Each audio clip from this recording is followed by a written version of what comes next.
to Onesies, a podcast of onesies and wonders and blunders. My name's Andrew. My name's Emily. Hi. Hi. We're talking again about Emily's favorite show ever made, once again, Dweebs. Um, I just love these men who are super smart but just can't function on their own without a mom to take care of them. a I mean, sexy mom.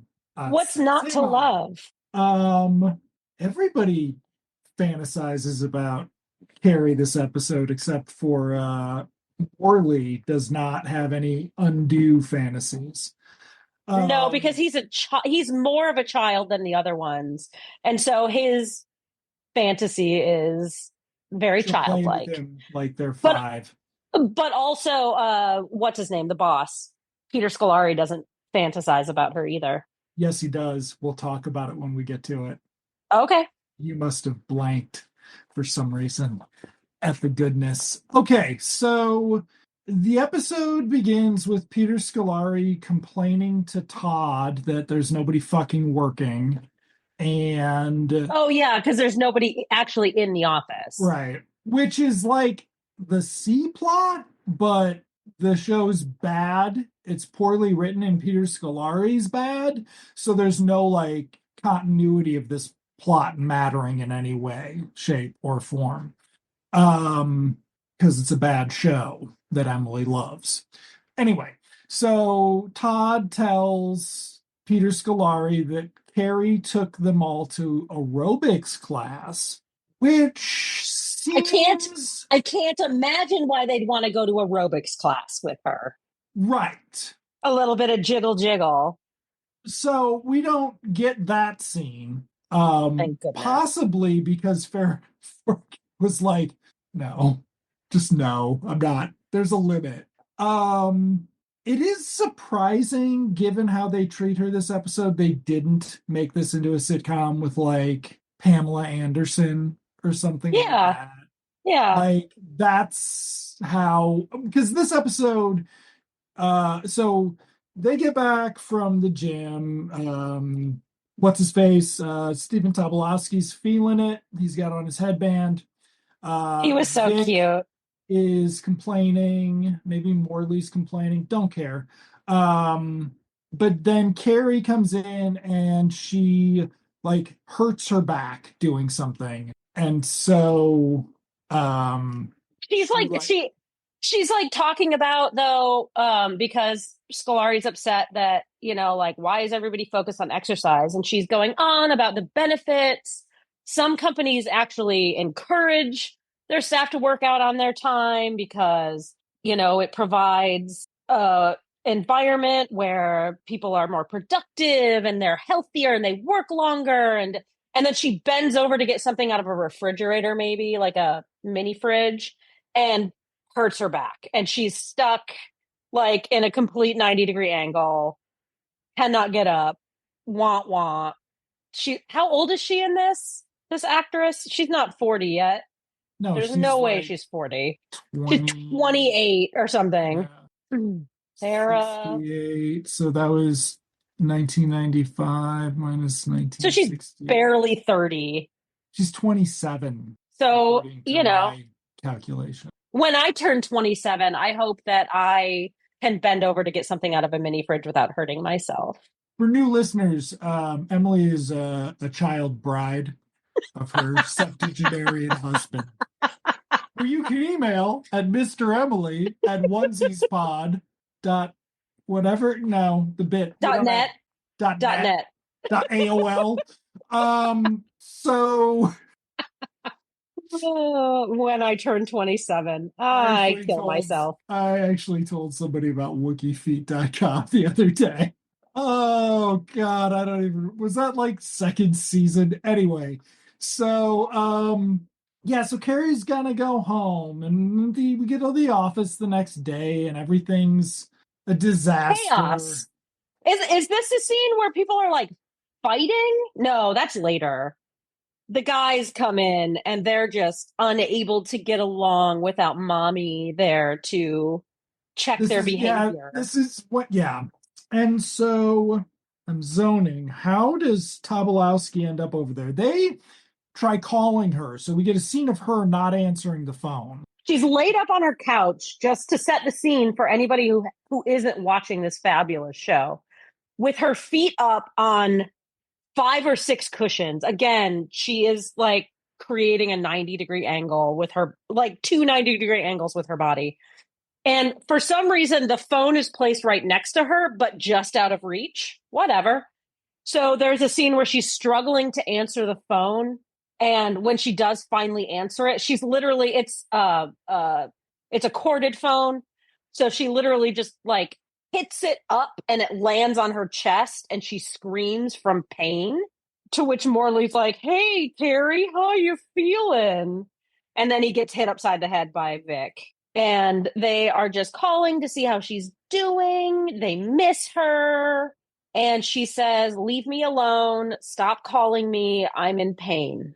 And then the guys discuss, like, what can they do to help her, maybe I'm being too optimistic. And Tobolowsky, Carl, he decides, I think, just to go over to her house to offer her assistance. Yes. So this is an episode that, yes, Sparrow Fork gets jack shit, but it also sadly showcases her lack of like comedic timing. Yeah. So there's some more moments in it where you can kind of just see the regret on her face. Tobolowsky goes over there, helps her get set up. I mean, some of my issue with the episode is that it doesn't make sense that she doesn't have anybody helping her. Yeah. Right? This would have been a hilarious time to introduce her actual mom, who could then mom the boys or something. Yeah. Right? Like, so yeah. But I don't really, I mean, she like reluctantly agrees to let him help or something. Yeah. Is that about online? Yeah. Yeah. Uh, So, but he has to like break into her apartment. oh, there's that whole bit that Yeah. she can't get up to let him in, so he goes. Now we've always been wondering about this apartment building because Because it looks like a house. It looks like a sitcom house. it looks like a sitcom house with a patio, and Dweebs doesn't have that sweet stock footage budget for an Yeah. exterior shot, right? Like Yeah. doesn't have access to the, archives of stock footage that everybody else got. So, oh God, no, you know what it is? It's because of Frasier. Frasier Is didn't it? do establishing shots. It was a big deal on Frasier. Huh. I So, didn't remember that. and they have the thing you love with the computer screen clicking Yeah. throughout this, including the office being the office without Carrie. Without Uh, Carrie. Yeah, that's what the icon is labeled as. It's so, I noticed that too. Icon. So stupid. I, You know what I that's, mean. that's a very complimentary way of describing those It's eight it's pixels. it's a way Uh, to describe it to an audience in 2024. okay, very true.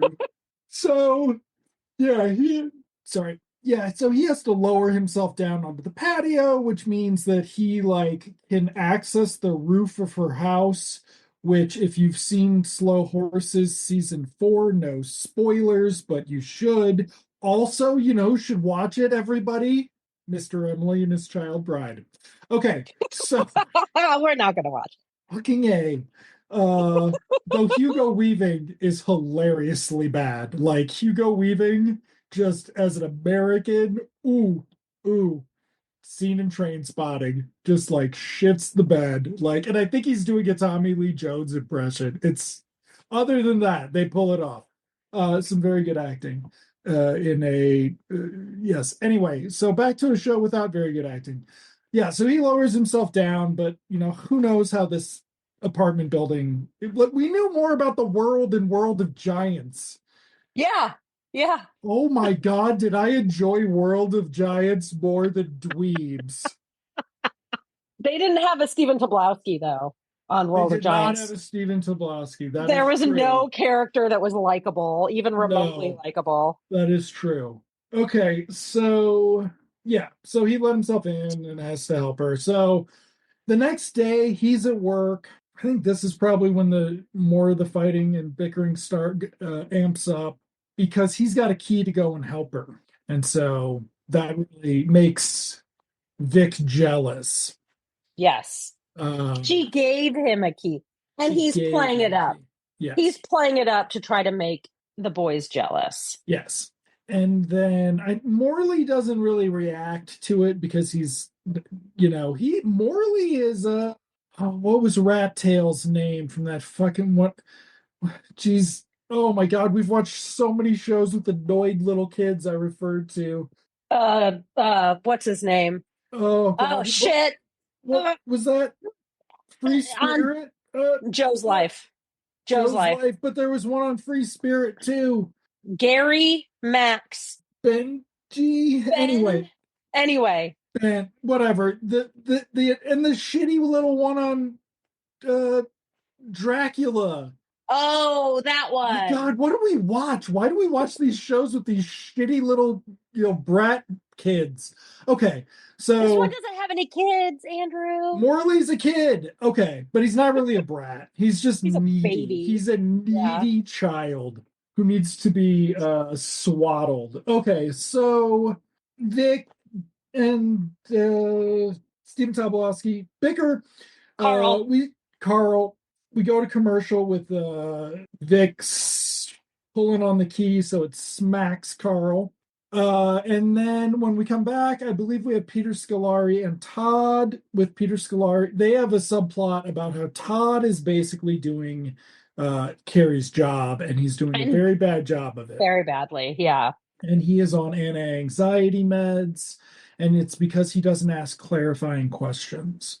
So um, Peter Scolari complains that it's like, where the fuck is everybody? Todd is like, Carl went to help Carrie on his lunch break. Vic went to follow Carl, and Morley is eating bubblegum while sitting in a pinball machine or something, right? Like he gets a recap, and then we find out that like we cut to I guess probably the next day something, but Vic has gone to Carrie's without Carl. Yes. So Carl, or wait, no, other way around. Yes, because supposedly they were going to go together. Yeah, but that was at lunch that Carl went after Vic, I think. Because then the next scene is that Carl is at Carrie's making food in an apron, and Vic gets there, and Carrie has fallen off the couch over Oh, the yeah. elevator. No, she hasn't fallen off the couch. Yeah. She collapsed returning from the lavatory. Yeah. Um, though when we find out where her bathroom is, I don't think that's where her bathroom would be. But anyway, um, it's like the Newhart show or the Bob Newhart show where an entire room was created and lost in the apartment between seasons. I'm But just a then child. I don't know what you're talking about. Who's Bob Newhart? he was an elf, that your favorite movie with Will Ferrell. I've never seen Elf. Neither have I. Not even for what's his name? Oh, Sex Bomb. That's right. The I sexy forgot. elf. I forgot Sex Bomb Krumholtz was in that. Um, if you know, you know, ladies. Apparently, that's what his bed voice Apparently is. 25-year-old women are hot for David Crumble. Well, there you go. Okay, so then they're there together, and we have some like comedy beats or something. Oh shit! No, there's the He fantasizing. This is where we have the fantasizing there's scene. fantasizing, but there's also an essay chunk where they're lifting her up to try to move her, Mhm. and suddenly Fell Dog's hands move and you can't see them, and she says, "I'm not numb there." Yeah, And he's hand check, and yeah, they lay her down on the couch. Fucking yeah, gross. Men are yeah. gross. Fell Dog is gross. So there was a whole fantasy thing where Well, how did that work? Vic goes over there by himself at some point, and Carl, he sneaks away. Remember, it's like, oh, he went to Yeah. buy a pack of cigarettes an hour ago. And then Mm, Carl's like, oh, that bastard, I know what he's doing. And then he imagines, again, Feldog wrote this. Carl imagines Vic at Carrie's house painting her toenails. She is in some lingerie and he is tickling her toes by painting her toenails. And Feldog does not say a word. He just smiles creepily. And that was disgusting. I find it difficult to believe that that was Carl's fantasy and not Vic's fantasy. Um, Vic doesn't have a fantasy, does he? Only Morley. Morley has another one. Morley has a fantasy where they are basically having a pillow fight or Or jumping up they're and down. shooting Nerf guns at each other or And something. it Like, turns out that it's real. And yeah, he shows up and they're actually doing that and he's really upset. but it's because they've started telecommuting from her apartment. They've Yeah. got their laptops. They're going to plug into the phone lines and get it going.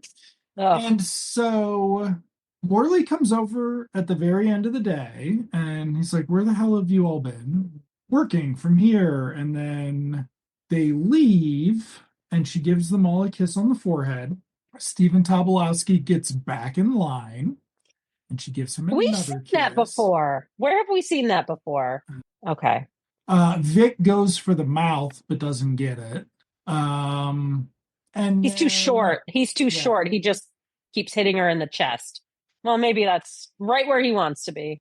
So, but she's like, "This was great. Thank you for keeping, this was awesome. I'll be back the day after tomorrow," etc. Carrie wakes up the next morning. She's She getting gets in out the of the shower. Yeah. shower. Okay. Oh, Um, Gets she's out of got the a towel shower, on, got a everybody. Don't towel be too on, excited. goes and opens her door, and you see the people from the office walking by, some of the fake shemps who never get any lines. And it's a lot And of people. It's like a fairly constant stream going both directions. which made me think it was a dream sequence. It was her Yeah. dream, right? Yeah. But instead, no, it is Carl, Morley, and Vic have decided to bring um, work to Carrie's, but do it right this time.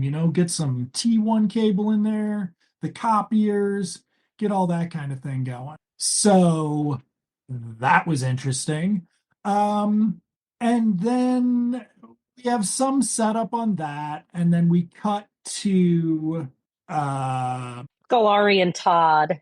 yeah, Scolari and Todd, and I think this is where they fantasize about her. At some point, they both go like, ah, and Oh, yeah. There is yeah, something gross that they say. it might have been about Um, her sweating at the beginning. I don't know, but I don't whatever. remember, but yeah, yes, it was. It was about her working out. Yeah, you're right.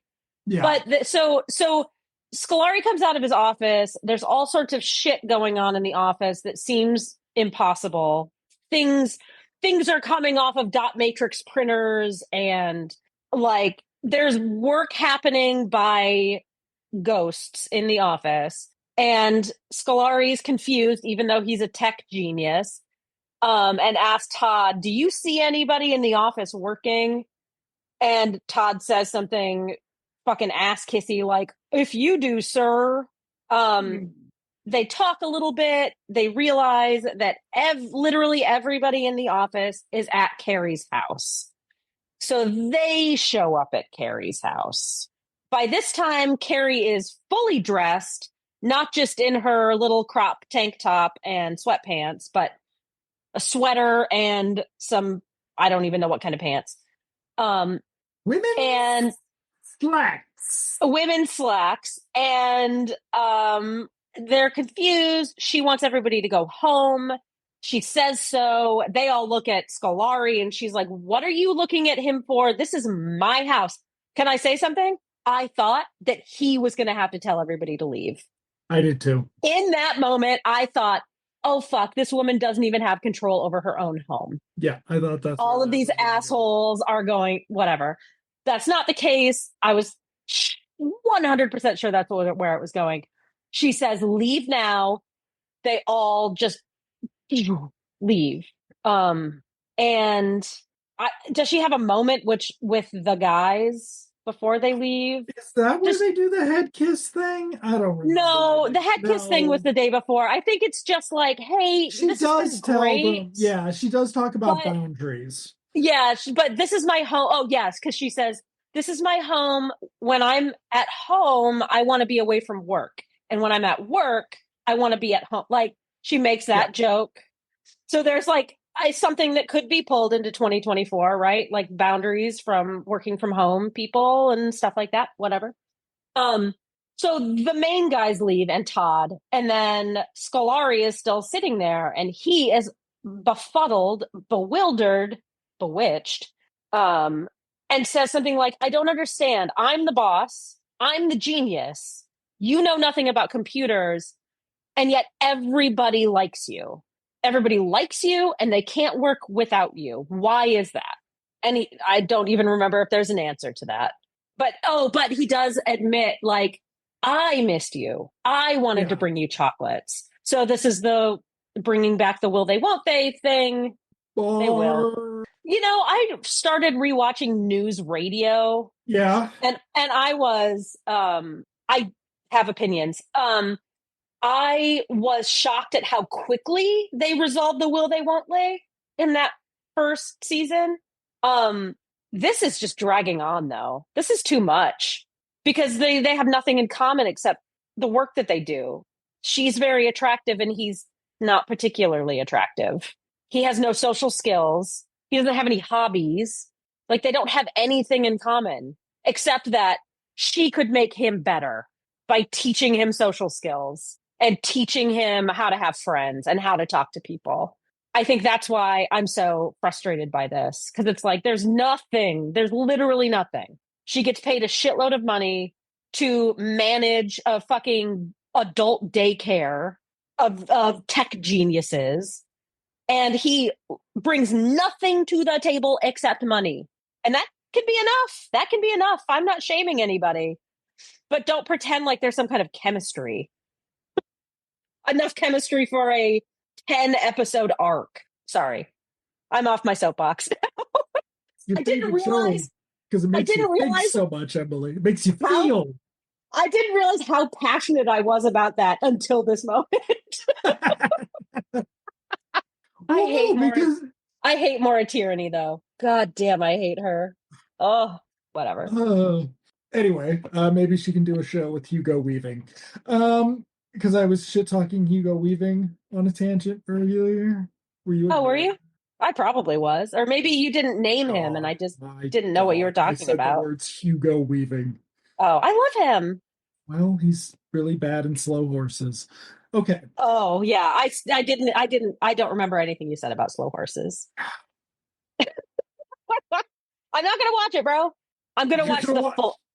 I'm gonna watch the fall later today after my nappy noodle. Is that The the one where 2000. Gillian Anderson wants to fuck the serial killer or whatever? No, it's the one where Lee Pace is gorgeous and dressed like a Oh, matador. only thing that could make that better is David Krumholtz. You know what I'm saying? Okay, everyone. Don't make obscene gestures. Good God, Emily. We're not in the Oh, same room. It's not sexual harassment if we're not in the same room. wow. Wow.